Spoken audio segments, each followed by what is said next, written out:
Good afternoon, brothers and sisters. My name is Tyrone Housey. I'm president of UFCW Local 1459. And I'm Jeff Boland, president of Local 1445. Now, we got some pretty much, I'm going to divide it into good news and bad news. I'm going to run through some of the things. All 5 New England locals met again in Providence, Rhode Island. We just concluded bargaining. We've had 3 sessions. So a couple of things that we were able to agree on. The half-hour full-time meal period breaks, we have new language on that, so I think that is good news for our members, especially those who are being pressured to take the hour lunches. Also, we have the 2-week schedules. We have some new language on that. This is in regards to new legislation regarding 2-week scheduling. If there's any new language that comes from that, we have a tentative agreement on that. So that's the good news.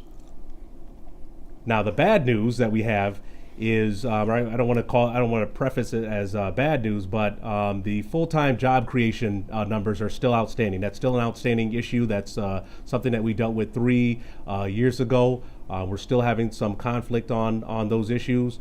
Bargaining unit work, I'm going to let Jeff speak about bargaining unit work. It's still an outstanding issue. Okay, bargaining unit work has not been resolved. We may not get additional language that we were looking for in the contract to protect bargaining unit work. The company, as they downsize and through attrition get rid of our members, more and more managers are violating that. There's been more abuse in every store. We're going to be watching it. We're going to be aggressively filing grievances. And as I stated in the last video, don't be afraid to walk up, put your phone up, take a picture of them, and send them to us. We will file a grievance. We will fight for the back pay. Okay? We've still got a long way to go, sisters and brothers. The other part of the bad news is we got an economic proposal dropped on us today for the first time, and it was not good. They are going after us and our contract from soup to nuts. Now, they've made over $2 billion in 2017. They're still number 1 in their market share, our hold, from Maine down to Florida. We have no plans to give anything back. I want you to know there is going to be a fight, but we've got a long way to go to get to where we need to go. So you've got to be patient, you've got to stand together, and you've got to stay united. Tyrone? Yes, this economic proposal landed this afternoon. It is pretty much all takeaways, including takeaways on health insurance, pension, time and a half. These are all takeaways, brothers and sisters. So we did not respond to their economic proposal. We're going to come back next week, next Friday, to resume our negotiations. We're almost wrapped up with contract language, but make no mistake about it that these are all takeaways. These are all takeaways as far as your current wages and benefits. We're not going to stand for what the company has given us. They have mentioned that their sales and their items are down, and they're going to use your existing wages and benefits to make up for that. Now, behind us, we have our bargaining unit staff.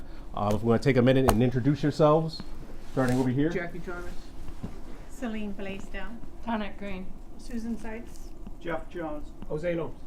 These are our bargaining unit committees comprised of 1459 and 1445.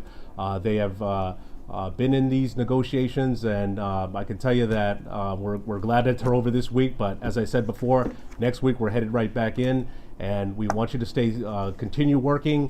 1459 does not have we know the contract expiration date is fast approaching, which is February 23rd at midnight.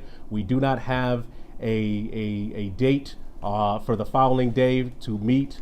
I'm not going to schedule a meeting until we have a contract or we have an urgent a meeting that we need to have with our members. Jeff, you can tell them about your. We do have a meeting, as you know, scheduled for the 24th at Lombardo's at 9 a.m. And if we have a contract in hand, which we would like to, I just doubt it at this point, very much. It's going to be an update and a strike authorization. I think it's going to take a long time to get a contract. I believe we're going to go well past the expiration date in order to get all this crap off the table and get on to the increases and the improvements that we want. Now listen, you work hard. The company's making money. You deserve to enjoy and share in some of the success that your company is having. They are rich, they are powerful, but remember, we've got 30,000 members and 5 locals who are all in this together, and we have the leverage, not management. We have the leverage. Remember that as we go, and we will keep you updated and apprised as we continue with these negotiations. Thank you. Thank Take you care. very much. Good job.